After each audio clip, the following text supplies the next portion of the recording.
This is Lahore, the city that is called the heart of Pakistan.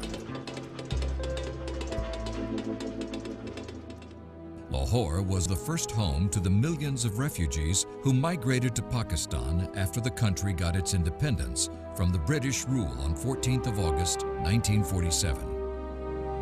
27 kilometers from the center of Lahore lies the historic Gateway to Freedom, called Bab-e-Azadi, at the international border between India and Pakistan. This is Wagah. Once a small hamlet, today Wagah is an international checkpoint and the venue of the world's most renowned retreat ceremony. This is the only place in the world where tens of thousands of people from the two countries with deep archaic rivalries gather every evening to witness the ceremony that has become the symbol of their passion.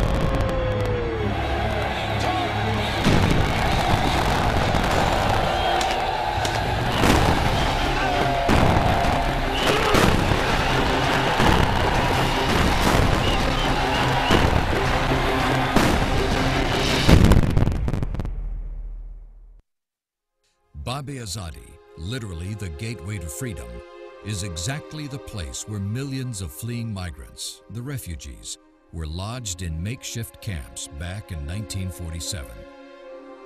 When Pakistan came into being, this was the main route where most of the people came into Pakistan, those who migrated from India into Pakistan, the Muslim community majority. Millions of displaced people who were actually plundered and looted, probably the largest in the history. There were very horrible and unfortunate scenes at that time where the trains were burnt. People of every age and class, they had suffered a lot of atrocities. I would not hesitate to say that since '47, this place has become a pride for our nation. Initially, this force, which is now called as Pakistan Rangers, it was called as West Pakistan Border Guards. They were deployed, and from that point onward, this has been a giant check post between the two countries, from where most of the time even the traveling by road between the two countries is also done. The United Nations people, they keep crossing, and even now, as you know, we have Samjhota Express and the Dosti bus service and other things. Recently, the trade has also started to some extent. Initially in 1947 till 1959, it was a very ordinary sort of a ceremony where the normal flag lowering used to take place at sunset. But it was late in October '59, once it was decided to have a coordinated drill movement by both the guards from the Indian side, the BSF, and from the Pakistan side, the Pakistan Rangers. And then the flag loading ceremony would take place in the evening every day. This is basically a military drill where the national flag of the two countries is lowered at a fixed time, mutually agreed by the two countries, and the soldiers, they perform this drill. And this drill over a period of time has become so interesting and so motivating that most of the people, they come to witness this parade. Long before the final countdown begins, people start coming in.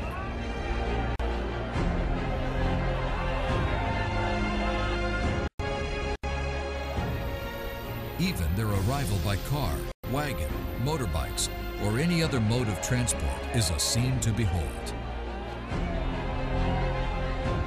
The crowd participation and their enthusiasm is so infectious, it even spreads among the foreign tourists who make it a point not to miss the event while visiting Lahore.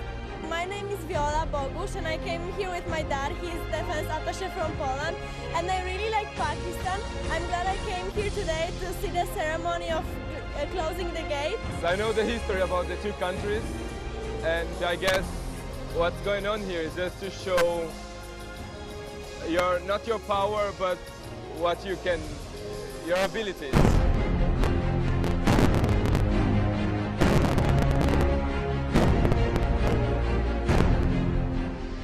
This ceremony basically is to bring a lot of national spirit and motivation in the public. those people who every day, thousands of people go to witness this ceremony. And I always say that the number of times they say Pakistan Zindabad during that 1 hour time, probably that frequency would match with the few years in their life when they would have shouted this slogan. That is how charging and motivating it is. While the passion of the assembled crowd boils, the soldiers give their uniforms the last touches to be fully ready for the big moment, the retreat ceremony. Every move highlights the cultural difference and the values each nation aims to carry forward. This is a unique kind of ceremony which is nowhere in the world. This is the only place where you have a ceremony like this.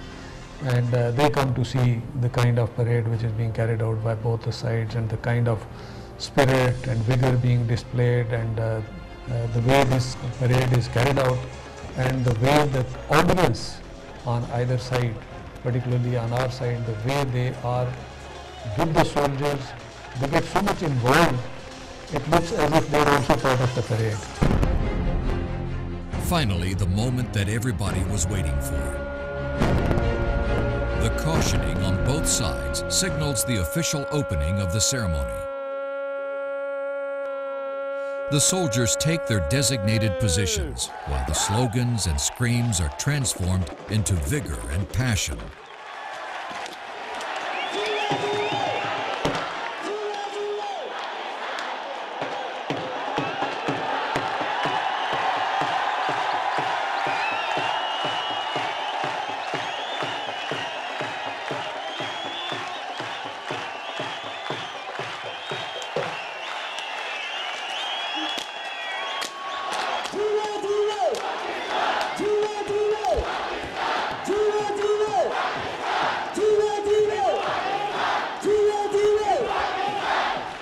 The highly charged environment tells the whole story of the past, the present, and the future.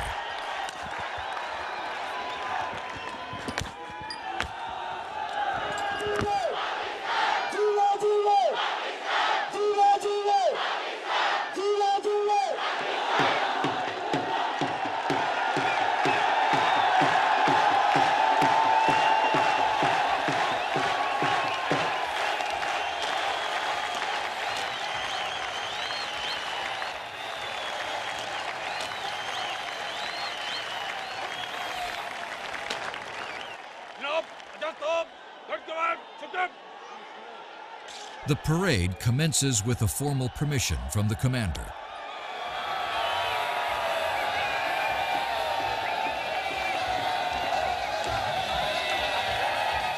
The gates are opened for the welcome handshake and slammed immediately to be opened again.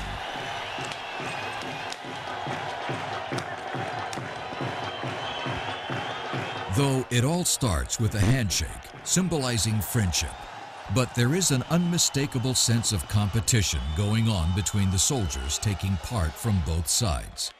In each step, in every detail, even the smallest gesture of the soldiers' meticulous movements.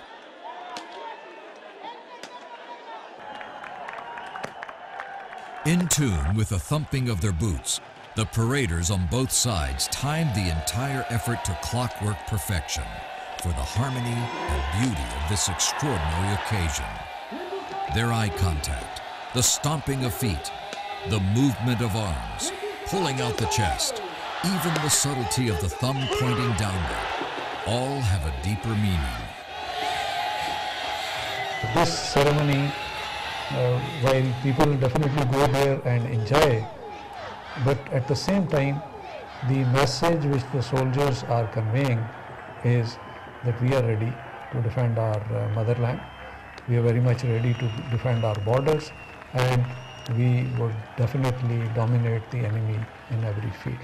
And at the same time, since it's a parade being carried out by both the sides, so that urge or that desire to dominate the opponent in every field is also there.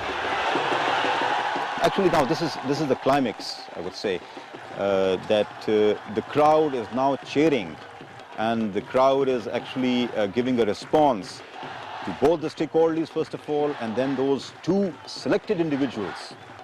And it's worth mentioning over here that anybody who forms part of these people who are performing the guard on the Pakistani side have to be minimum 6 feet 2 inches. And this is the minimum standard we keep. They have to be very broad. Even the unwinding of the cord is a moment to be cherished and glorified. Like every other segment of the parade, unwinding of the cord is too a competition in itself. Watch closely.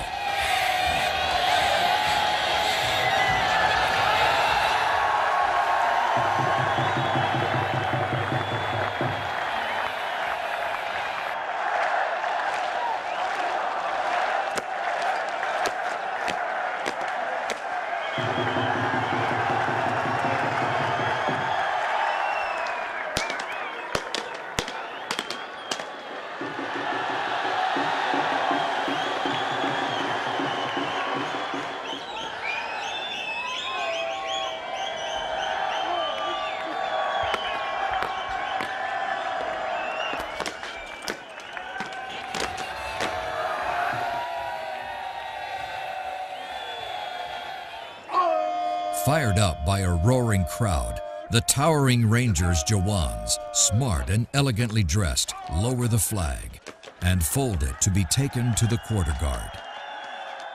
Each of these fine-tuned and well-rehearsed drills is repeated by their counterparts on the other side of the border.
The official duty day at Wagah has ended, and the gates are closed.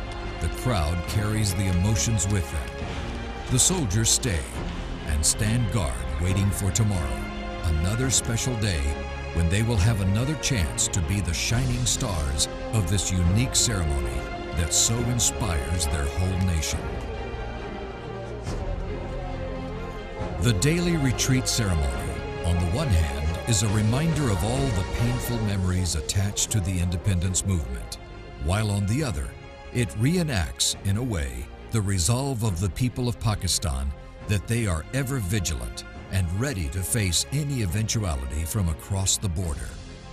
Yet, in line with the spirit of the time, it also conveys the message that Pakistan does not mean harm to any country and wishes to live in peaceful coexistence with its neighbors, as well as the world community at large. That, in essence, is the message behind Pakistan Zindabad.